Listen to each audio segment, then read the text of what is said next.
Today I want to talk about Justin Fields and what Dan Orlovsky said and why we got to really take issue with it. A little bit about LSU's Pro Day and Lincoln Riley better get on it. And all that's coming up after the bumper. Don't be cornering me. Hold up. Time. You got to help me with that corner shit. What's up, kinfolk? It's RJ Young. I am not on a step mill. Consider hitting the like and subscribe button because I upload a video every single day. It's always college football related, sports related. We have a good time. Today, I want to cover 3 topics. And the first one is what Dan Orlovsky said on Pat McAfee's show, which somehow turned into the dump on Justin Fields multiple segments, quite honestly. But here's what Orlovsky said to McAfee.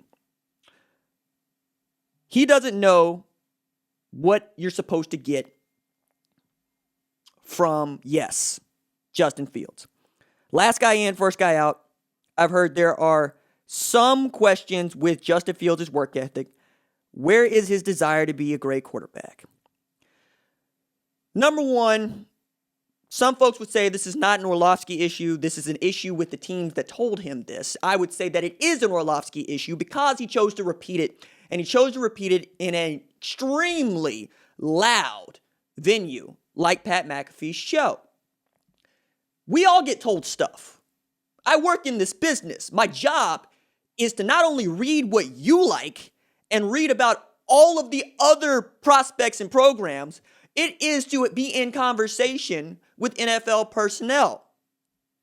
They tell us stuff. Some of that stuff we can tell you. Some of that stuff we can't tell you, but it all helps us do our jobs better.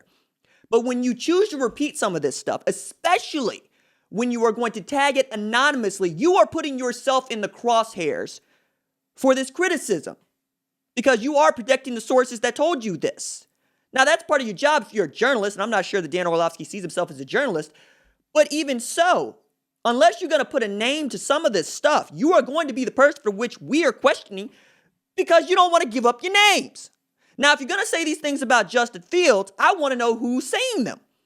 Because I've also done my own work in trying to understand Justin Fields' value as a quarterback in relation to Trevor Lawrence, Mac Jones, Trey Lance, Kyle Trask, and, of course, Kellen Mond to some of y'all. I say of course because it's a joke to me.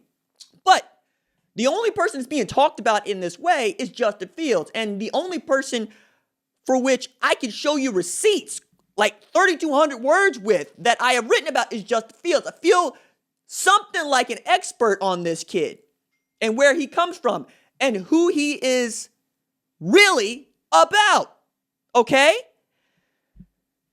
I had to hear Dan Orlovsky try to criticize Justin Fields' play against Michigan State, okay?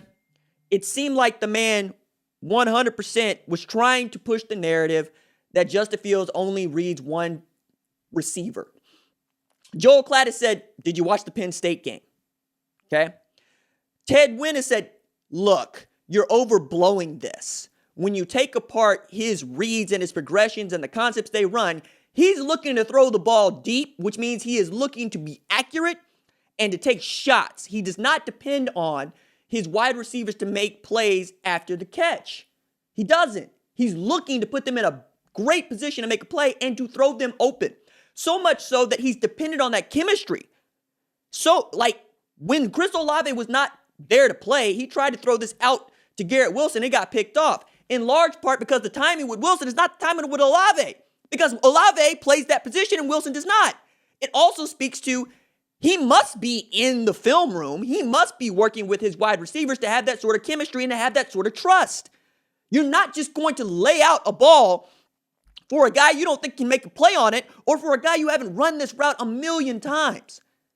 Going back to Elite 11, Trent Dilfer has nothing but great things to say about him. The Elite 11 evaluators have nothing but outstanding things to say about him. I had one Elite 11 evaluator tell me I've only seen 2 other quarterbacks that had what he had at our camp. One was Trevor Lawrence, one was Jameis Winston. Say what you want to about Winston, but he's the number 1 overall pick in that year, and he won a Heisman Trophy, and he won a national championship. Y'all all seem to believe that Trevor Lawrence is a better quarterback than Justin Fields, when really, when I talk to scouts and I talk to other NFL personnel, it's a Pepsi taste test. You either like the kid that can run 4.44 in the 40-yard dash and who led his team to a national championship game and beat the hell out of the defense that was running against Trevor Lawrence for the better part of his career, or you like Trevor Lawrence. And the other part about this that I really get pissy about is we can all find negative things to say about these kids. We can all find somebody with a negative opinion about these kids. How come it's Justin Fields whom people feel comfortable talking about? How come we don't hear about Trevor Lawrence and his flaws? I wrote about them, such as they are. It's a read one half of the field sort of offense. He does depend on his outstanding athletes like Amari Rodgers and last year T. Higgins and the year before that Justin Ross to make plays. But that's not a reason to really not take him in the first round.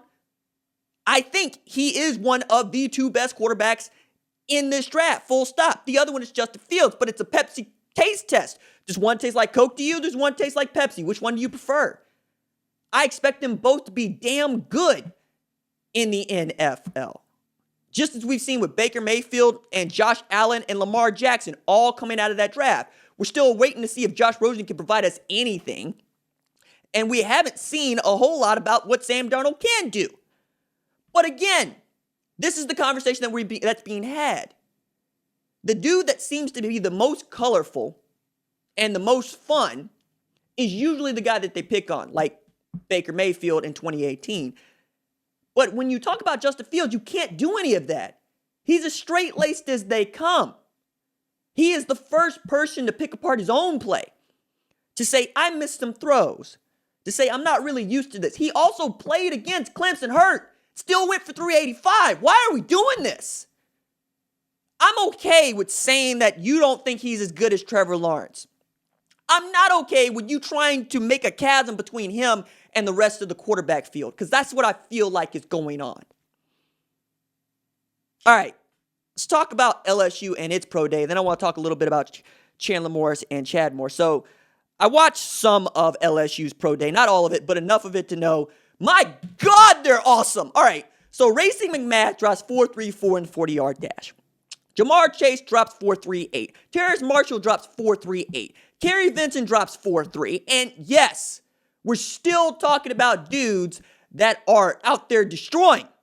Jacoby Stevens was fast enough. But I looked at it this way. If Justin Jefferson had stayed, but forget that for a second. 2019, you could have seen 4.38, 4.38, 4.43 at wide receiver plus Thad Moss in 2019. Period, right? In 2020, you could have seen 4.38, 4.38, 4.34, and Eric Gilbert at tight end. LSU's got the talent.